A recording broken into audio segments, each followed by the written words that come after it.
Hi, welcome back to my channel, Beautiful Minutia. If you're new here, my name is Tiffany, and today I want to talk about book-related pet peeves. I was just talking to my husband and my daughter the other day about stuff about books that really bothers me. And I thought it'd be a fun idea for a video to talk about some of the things that aggravate me. But before I filmed the video, I actually put a question box up on my Instagram and asked everyone on there what their bookish pet peeves were. So I have a bunch to share that are not my own too. So that's really fun. I'm really looking forward to talking about these. So I think I'm going to talk about mine first before I head into the ones that everyone else submitted. And you can tell me in the comments below what your bookish pet peeves are and if any of the ones I listed are ones that bug you too, because we all have different preferences and that's totally okay. So my first, number one worst bookish pet peeve, this is unforgivable to me, typos. Like, why can you not edit a book correctly? Does this not go through the process of however many people that are looking at this book before you publish it?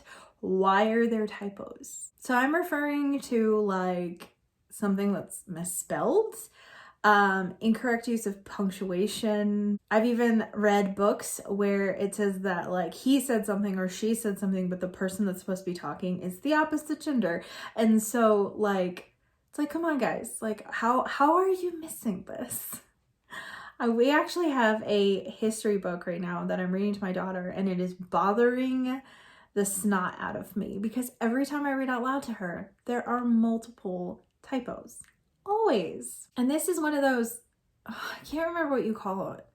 It's like a book that's old enough that anyone has access to it and can reprint it. And so I think that I just bought an edition of this printed by someone who did not do a good job proofreading this before they published it. My next book pet peeve is dog earring pages. I hate it. I feel like the page is never the same afterwards, which is funny because I don't mind writing in books at all, but dog earring, that's worse. Another bookish pet peeve for me, though this is not a hard and fast rule, but typically I really do not like books written in the present tense. It bothers me. I have read some excellent books that were written in present tense, and because the writing was so good, I could push past my immediate cringe feeling and just be like, okay, I'm gonna give this a chance. And then a few chapters in, I've adjusted to it and I'm okay and end up enjoying the book as a whole. In fact, I actually even have some 5-star books that were written in present tense. This is very much a personal preference thing, but there are some books that I just can't get into at all because I hate it. I hate present tense. Especially first person present tense, where it's just and then I go to the store and I see so-and-so and I say to them, I don't know, it just bothers me. I don't know why, but it does. Another bookish pet peeve is when you see a book at a bookstore, a thrift store, wherever, and the cover is beautiful and the title is intriguing, and you look at the back and the back is only reviews from random people. I hate that so much because I wanted it, what is the book about? What's it about? And there's nothing. So I'm talking books that are like that this isn't like a hardcover edition where the inside flap has information, or there are French flaps where you can find some sort of synopsis of the book or whatever. There's nothing. All that's on the back is just reviews from US Weekly or random people who I'm like, who the heck even is this? My next bookish pet peeve is probably a little bit more of a controversial one, and it's movie adaptations in general. I almost always hate the movie adaptation. There are exceptions of movies that I do like, even though they're adaptations. But a lot of times, if I love the book and I read the book first, very rarely will I be pleased with a movie adaptation. However, a mini series or a TV show, a lot of times they can kind of go into more detail and they don't have to leave as much out. I realize that they have to take creative license, especially to be able to fit hundreds of pages in a shorter movie, but sometimes they change things. And I'm just like, why? You didn't need to change that. That did nothing. Why? Why? Just because you're trying to be creative? And it just irritates me, and then I'm unable to enjoy the movie. Another bookish pet peeve, this is more something someone says to me but it's book related, so I'm including it. It bugs me when people say to me, I'll talk about books I'm reading, and they'll be like, wow, I wish I had the time to read. And I'm not judging people who don't take the time to read. That's fine. Do whatever you want in your spare time. That's fine. It's okay if you don't like to read. But don't say that you don't have any time to read, because chances are you have time to watch your favorite TV show. Like most of the people I know who say this to me, they watch a lot of TV and they're scrolling on their phones all the time. And it's okay if that's how you choose to spend your time. That's no problem. But you make time for what matters to you. So if you want to be able to read a book, you will make time for that book. You will. And I mean, there are people who genuinely are too busy and aren't even having time to scroll on social media, aren't even having time to catch up on their TV shows or whatever. And that's fine. You know, those people exist too. But most of the people who say that have plenty of time. They just choose to spend their time on something else. So don't make time your excuse just because you don't feel like reading. It's okay. You can just say, I don't really like to read. And that's fine. And my last bookish pet peeve that I'm going to include on here is books that are multi-POV, particularly ones that are written in first person, but each point of view sounds the same. So I feel like when I am reading a book, the biggest offender for me in this category is a lot of times YA books, where you will be following multiple different characters and they'll split off and they're each talking in the first person. And I have read some books where I'm in the middle of a chapter and I'm like, wait, who is talking here? I can't even tell. And I have to flip back to the beginning of the chapter multiple times throughout the book because the voices are not distinctive in any way. And so it's really hard to differentiate who is supposed to be talking. And so then it just makes the characters seem very, very similar because there's really no difference in voice. And so that is annoying to me. So those are like my most egregious pet peeves. There are other ones that are there too, like I don't really like breaking spines, but sometimes you have to with a mass market paperback because otherwise you can't read the book. So I don't like that, but there are circumstances where I have to do it. So I suck it up sometimes.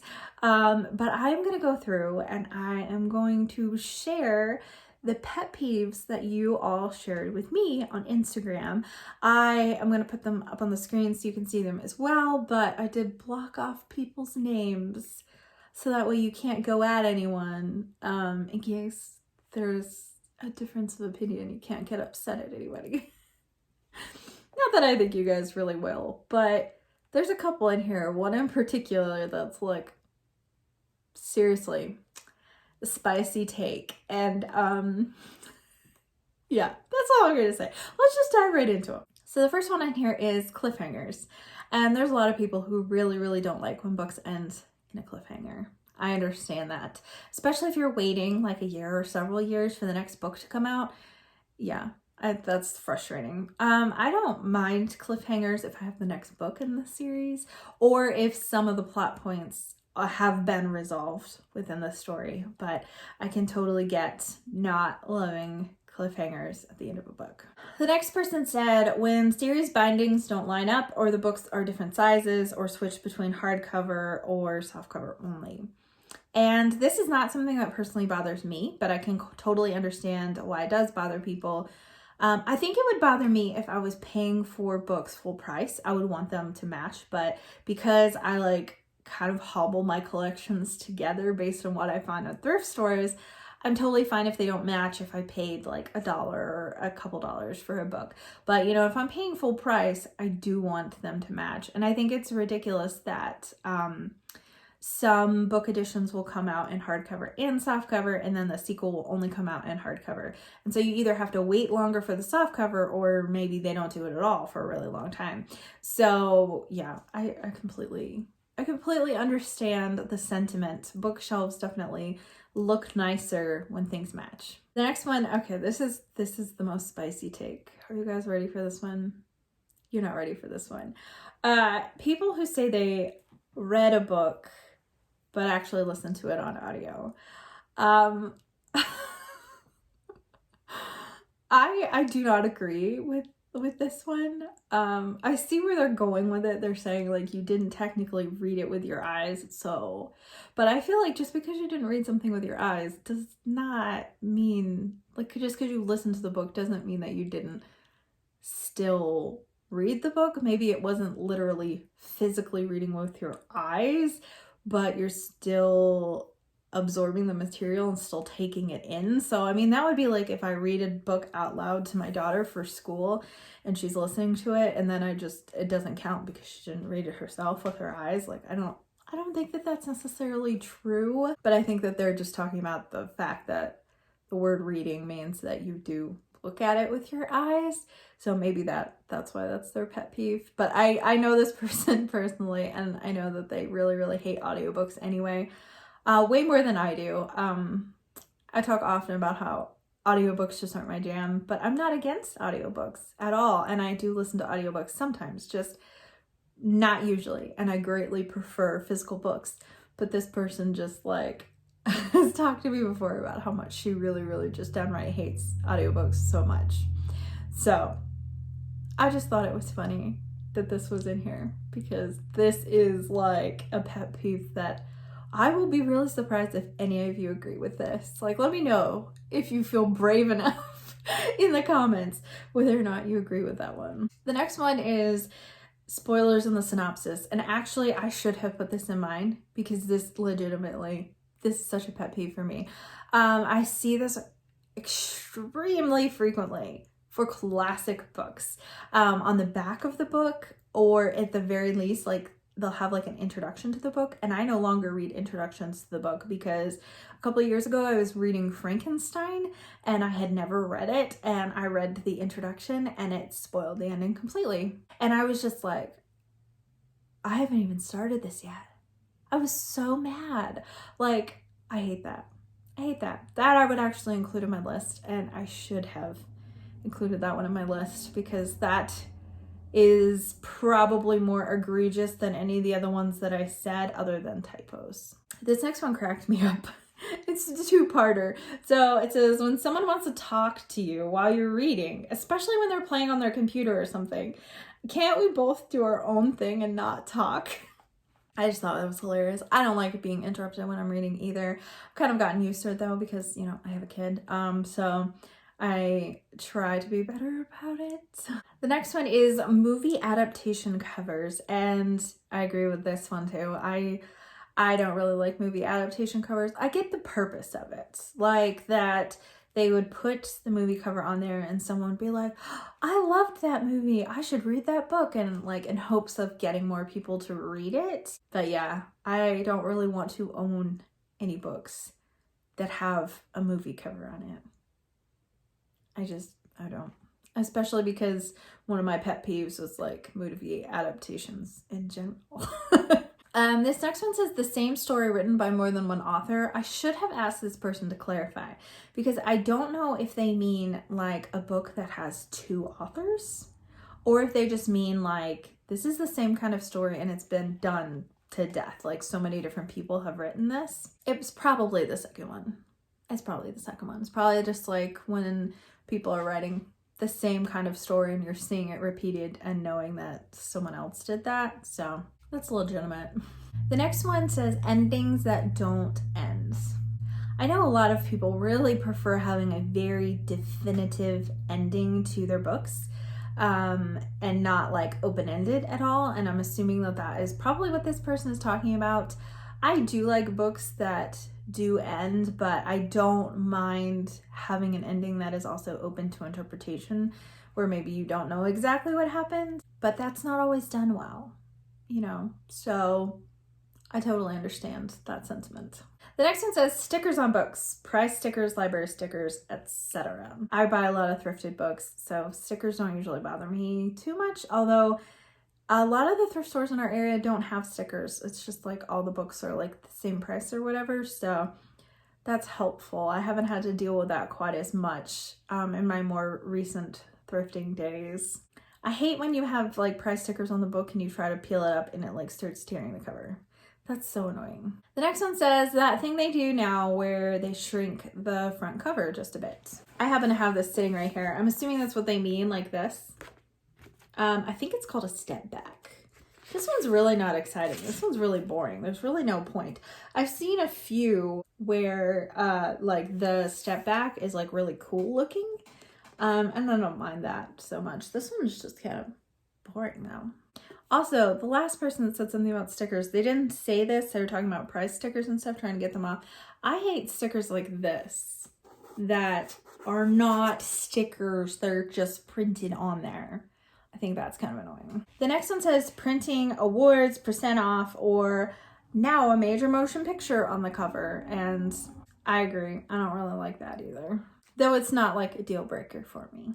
The next one says the use of highlighters and pens in books. I'm team pencil. I use pens a lot in books, especially nonfiction books. I tend to underline a lot. I actually have one right here. I'll show you. That I'm reading right now.